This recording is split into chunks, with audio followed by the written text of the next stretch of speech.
says is as a result of the set deal would dethrone the traditional authority. As a result of this dethronement, the traditional authority is sending a strong message to the local administration over there in Dimbleng subdivision and the entire nation that he still remains chief of that said village despite the odds. We have complete of that story with Aisha Mbang.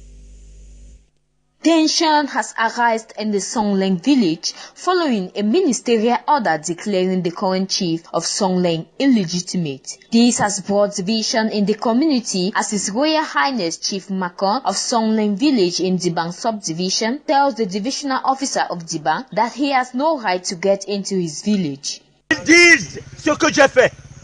Et pourquoi les dernières consultations ici ont été faites?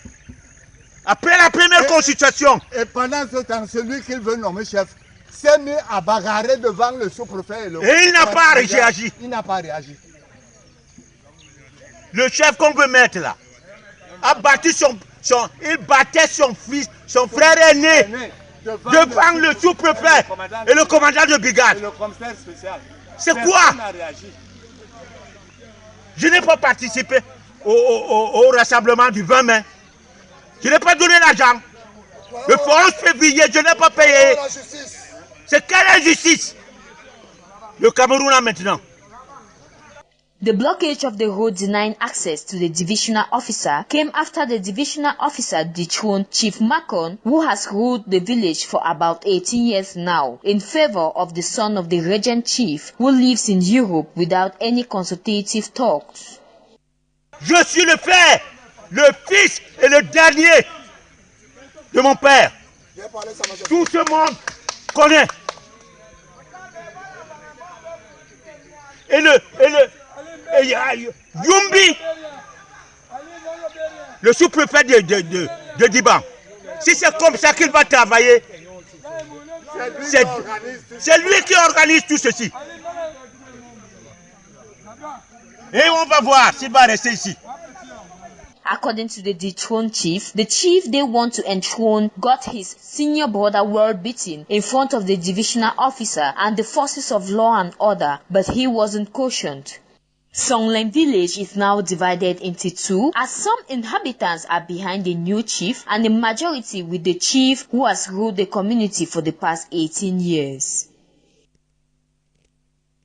We now take you to Boya subdivision of the Southwest region, where Great Support inhabitants has taken their plight and frustration of the water supply disturbance that they are recording in the Great Support community to the office of the divisional officer for Boya, where they accuse certain persons in the locality of masterminding and sabotaging the water supply, community water supply engagement that they contributed enormously for it to be erected. The protests that saw in attendance, different village or inhabitants of Great Support saw the mayor of Boya, Barrister David Mafani Namange, who answered present for the emergency meeting that was called by the TO for Boya, Abba Abdurrahman. As we have a complete version of the story in the upcoming reports.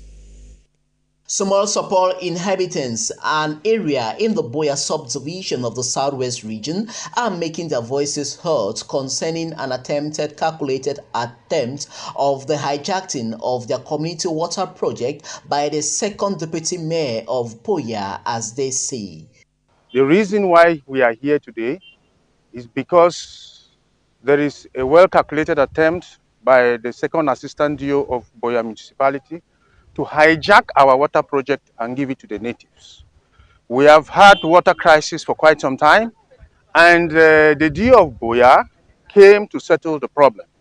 He came and listened to all the parties correctly and tried to look for a solution forward and said, we're going to set up a water catchment committee, a water management committee for the catchment, englobing all the stakeholders, so that that committee is going to function like the central committee controlling the other subcommittees of the various lines. So when the GO came and had a meeting with the people and heard from everybody and concluded on the way forward, he now asked the second assistant mayor of Buea municipality to lead a delegation to come and set up the committee. But we were surprised that when he came to set up the committee, it was not an inclusive committee. The support with varied placards ranging from pipe destruction to tribalism, they all descended to the DO's office of Buea as the mayor of Buea quickly rushed to the scene addressing the situation.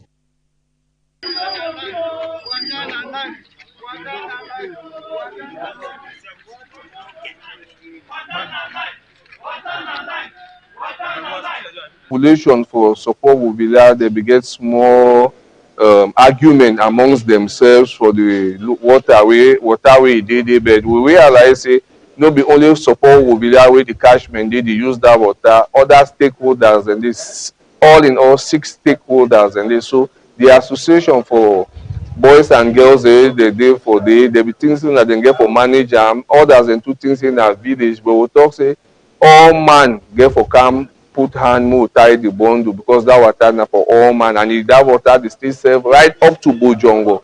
So you see say na common community good for all people. So we don talk with them, we don understand ourselves, say problem no dey and next week we'll go further for solve the problem. A solidable meeting summoned by the DO for Buea, Abba Abdurrahman, who listened to both parties for concrete resolution as the Secretary General for the Support Old Boys Association highlights on their raison d'etre. The crisis way it don't be since time long and other DO they don't try for the solve and they don't do the best and the best be very acceptable by the community. Based on few individuals and they be think say sometimes the administration will be in place, you know, they work for their favor and they go ahead for beginning to do things they against the law and they will become for our village and if we talk way it be sweet all man way if to say if we follow that talk way they will be talk they will not for come again for Zeo's office. People they don't destroy pipe, may they know say the things that they do them, it not go be the same again. With the resolution taken at the meeting by the administration who sought for peaceful resolution of the polemic, the dust on the Small Support Water Project Wahala has finally settled. We now take you to the hemicycles of the Senate in Cameroon, where Senator Papinato Fonderson Lionel of the Tiko Moyoka Senatorial District in the Southwest region has expressed worries over the non-existence and works yet to start on the Limbedip Seaport and the Tiko Seaport in the Southwest region after numerous promises by the Cameroonian authority, but nothing has been done so far. So good. Let's take an excerpt of an interview selected for us by our news producer from Yaoundé.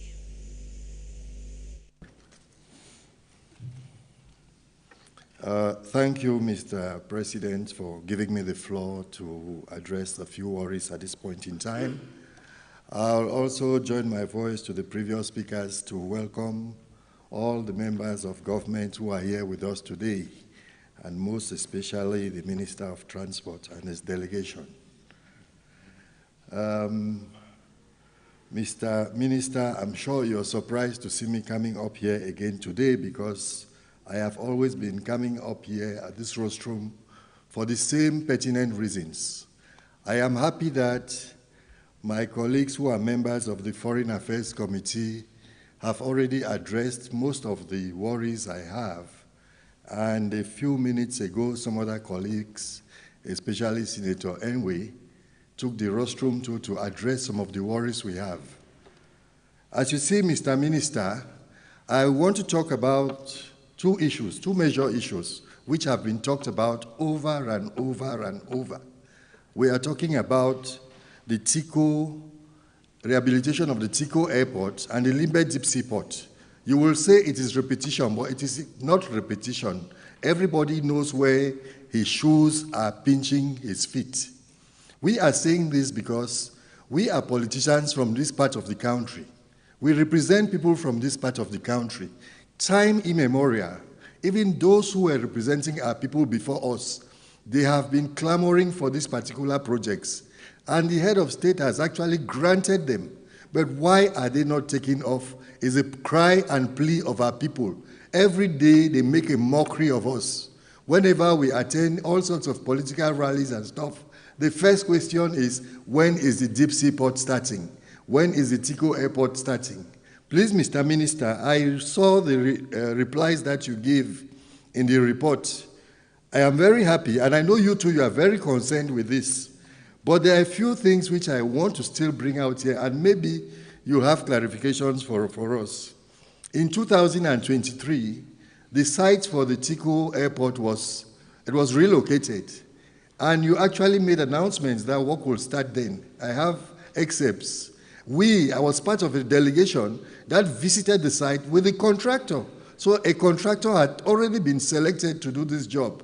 Please, Mr. Minister, can you tell us what is happening? We don't know where the contractor is. We don't know what is the exact state of advancement of this work. The same thing for the Limbe Deep Sea Port. Over and over, work will start. The first studies that you talked about of 2009 in the report, by 2020, after the major national dialogue, they said those studies were already obsolete and they could not rely on them. They had to do new studies. By 2022, thereabouts, the studies were already completed. Why are we not waiting again? We want these other studies to become obsolete. Take note that even the studies of 2029, those were not the first studies that were done on this port.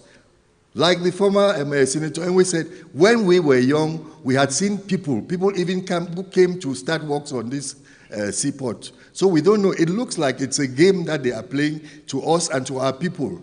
Please, we want that it should be clear. We know in a few days' time, we are going to have the debate on the budget.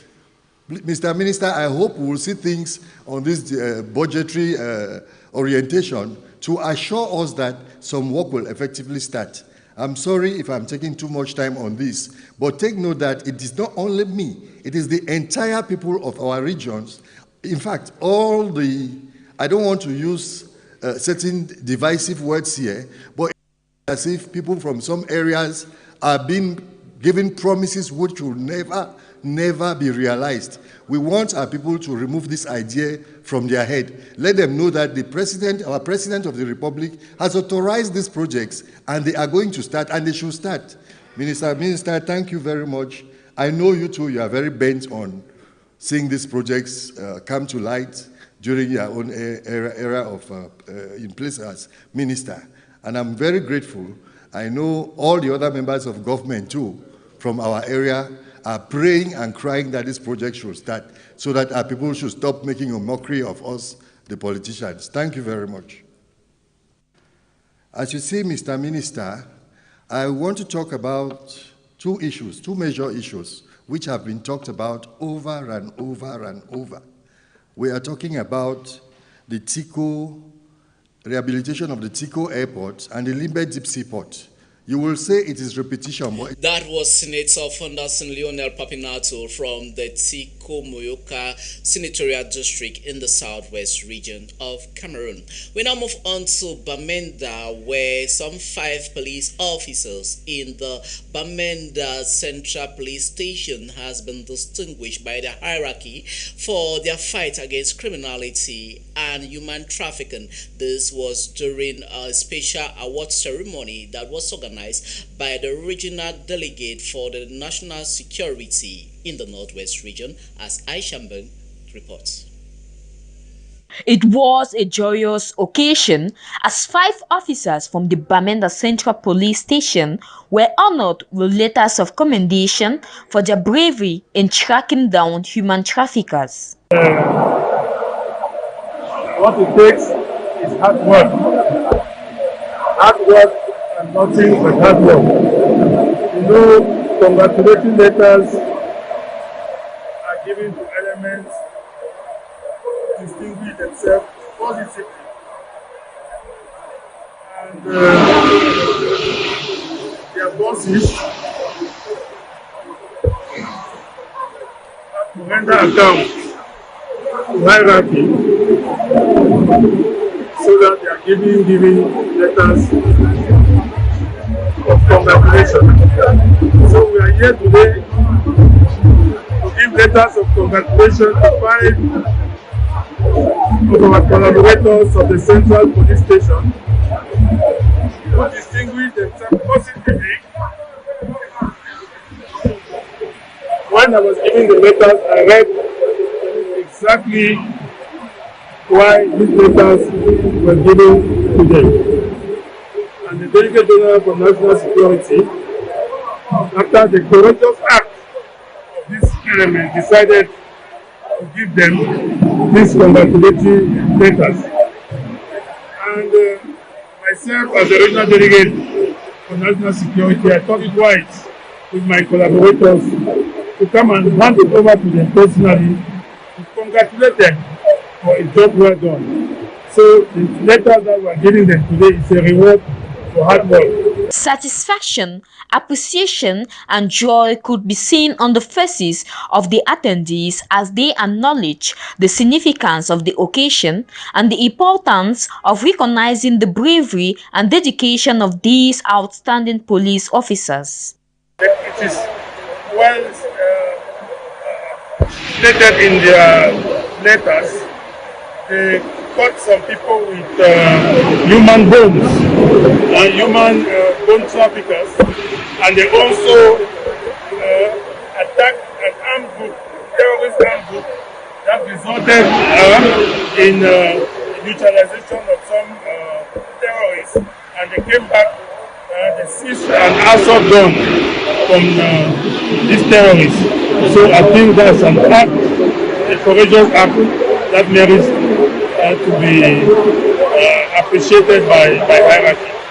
There was a point you said. The officers were commended for their exemplary conduct, as the event was also graced with the presence of high-ranking officials like the Regional Delegate of National Security, the Divisional Officer for Bamenda 2 Subdivision, top police officials, and other esteemed guests. This same operation is succeeded in releasing an hostage that was in captivity by terrorists. Additionally, they were praised for their discipline and selflessness in the face of danger after apprehending a war gun at a food market. And our apologies goes to all of you there for the poor sound quality from the story from Bamenda.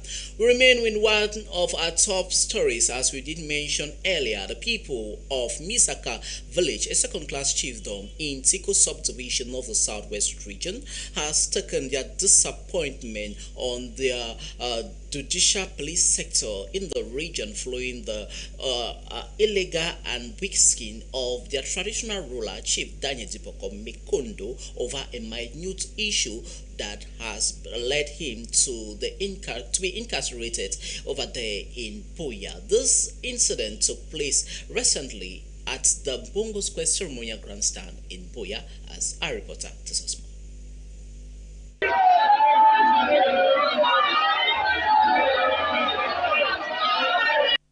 Wailing and weeping are two of the adjectives to describe the scenario unfolding at the Buea Bongo Square Ceremonial Grandstand following the arrest and detention of the second-class chief of Misaka village in the Tiko subdivision of the Southwest region. Misaka don't come out outside today for the very first time in our history. Say our chief, His Royal Highness Chief Makunde Dipoko Daniel, was illegally arrested and detained. Why it be so? Now because a matter where it concern oil for inside our village, where it be arrested by our vigilant police for inside our community. The detention of Chief Daniel Dipoko Mikondo is being described by the subjects as an illegal detention, as some of the custodians of the Fako traditions cry out for the respect of the tradition of the Fako people and the royal stool in particular. Make respect be given to our throne, even if the person wait there for that throne a small pikin. But as long as they are a custodian of our culture and tradition, make them respect the throne where that pikin she done on top. Because it done too much. Not be the first chief this way, they don't arrest and they don't lock him. We don't want to go down history because all we know him. But this one, now a call where if they fit take a second class chief, go lock him, then even the first class chief is still there at danger. And one day we go one can we Fako people, they go one can we no go get space. They go tell we say we no correct for be here. Subjects of Misaka chiefdom insist they won't move an inch if their chief is not set free. Give our papa, I mean say the room where they is big. Where all we fit be because we no go fit go back. We no go fit go back. As our papa dey for day, we dey fear because none of people where they carry for go lock out, don't know where to where don't do am. Because see what we hear say do and then at two if it put it for inside that kind of place. We never hear that so don't know what to do. As we stand for the place, we don't know. We know if we go back where our papa no dey. We know if we go back. Now some of woman that are this, now papa like this. Other traditional forces and associations in Fako weigh in their support as they call for the immediate release of Chief Dipoko Daniel Mekondi.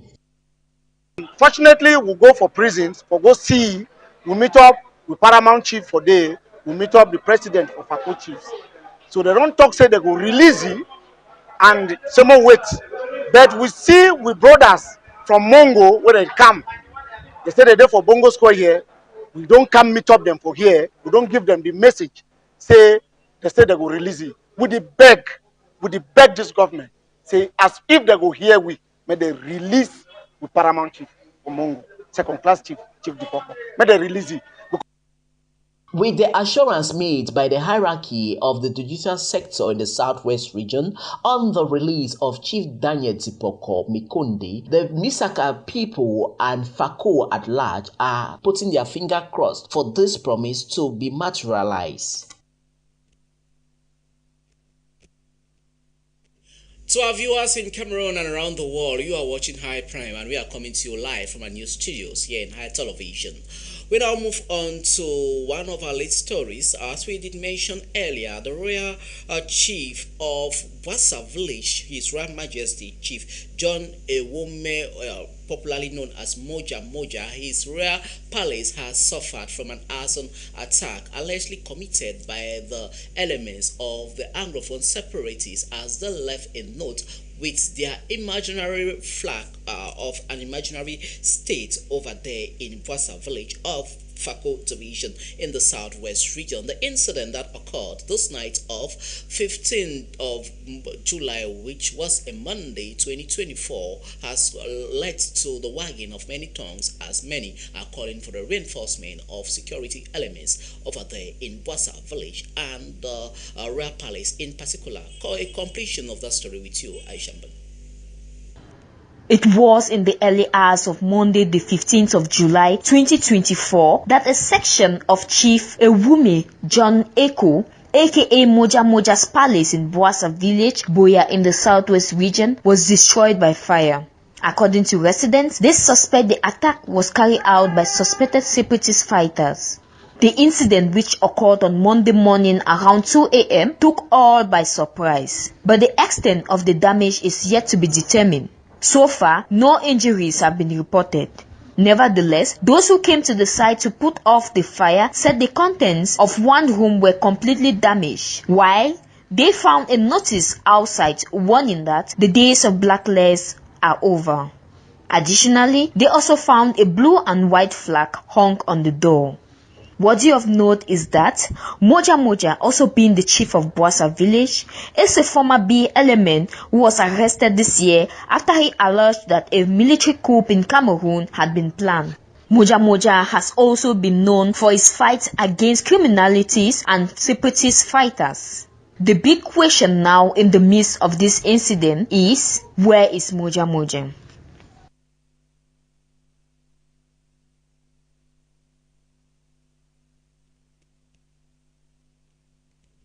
And we remain still in the southwest region, where some girls in the southwest region, and Boya to be precise, has been educated on skills. They were encouraged on best way in order to acquire skills over there in the town of Buea. The call was made by the country's coordinator of the Bastion Younger Foundation, a non-profit organization that is based in Buea that aim at encouraging young people, as this session was organized by the regional delegation of the of women empowerment and the promotion of the family, as the ceremony unfolded at the Women's Empowerment Center downtown Buea.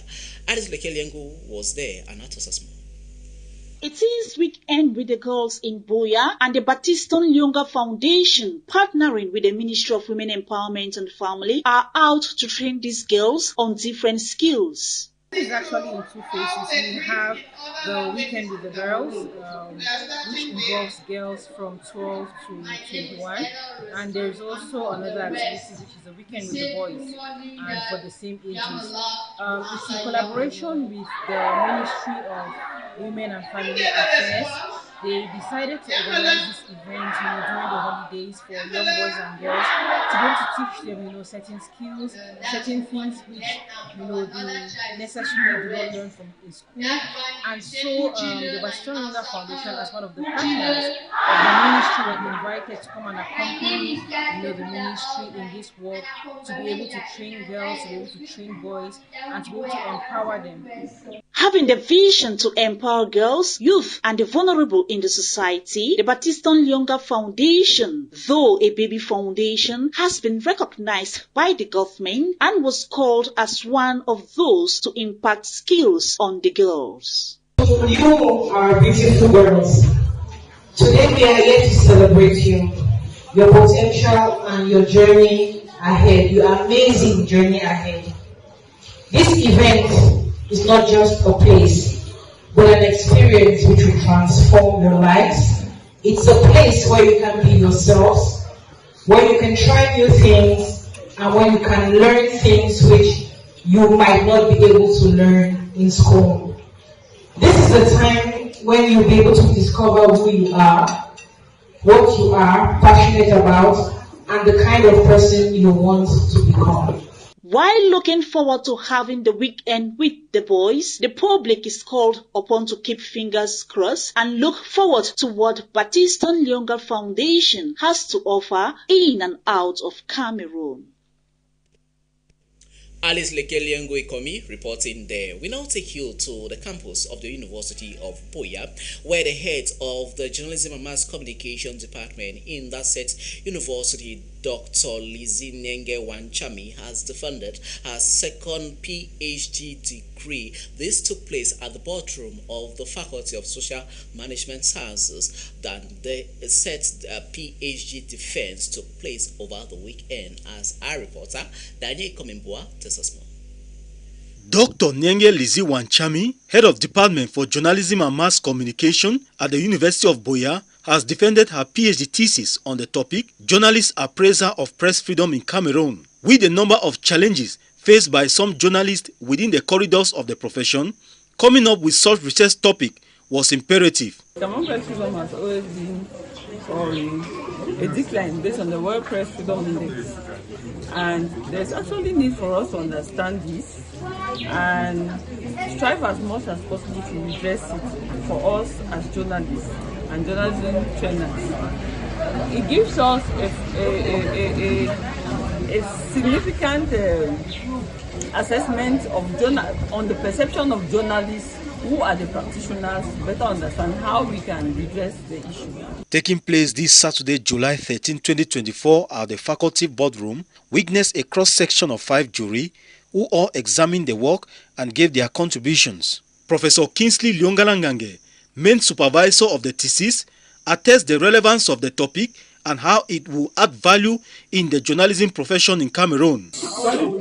A masterpiece which has been presented to the university community by Dr. Nenge Lizzie Wanchami under my supervision and that of Professor Victor Chio.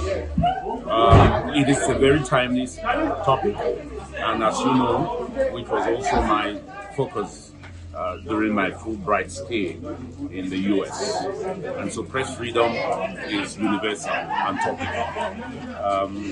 The press rights are threatened not only in Cameroon, but worldwide. And this does not only have to do with journalists, though we focus on journalists. It has to do with everyone using the press. And you know that many people use the press to, articulate their views about the public. So the findings are very valid and important and pertinent. Say 40% of journalists are satisfied with press freedom in Cameroon. Another 60 in between, they are dissatisfaction and neutral. We are saying that we are making a huge step towards the right direction. In her conclusion, she recommends some steps for policymakers to implement so as to enhance the relationship between the journalists and the government officials in information accessibility. Yes, the recommendations based on journalists' perspective is that we need to undergo workshops in order to train public officials as well as those who actually attack the journalists, like the gendarmerie, as reported in the study, police, for them to understand that the journalist is a professional who is there to serve the public and serve the government. He's a mediator, and his role is to get information and actually disseminate this information to the public. It should be noted that Dr. Lizzie is the first female head of department for journalism and mass communication since 2022. She had her first PhD in Educational Foundation at the University of Buea. Friends, families, students and media practitioners all turned out to grace the defense. And with that news story from Daniel Komimbua, this is where we'll conclude tonight's news package of High Prime for Tuesday, 16 July 2024. Thanks for watching and good night from our news studios.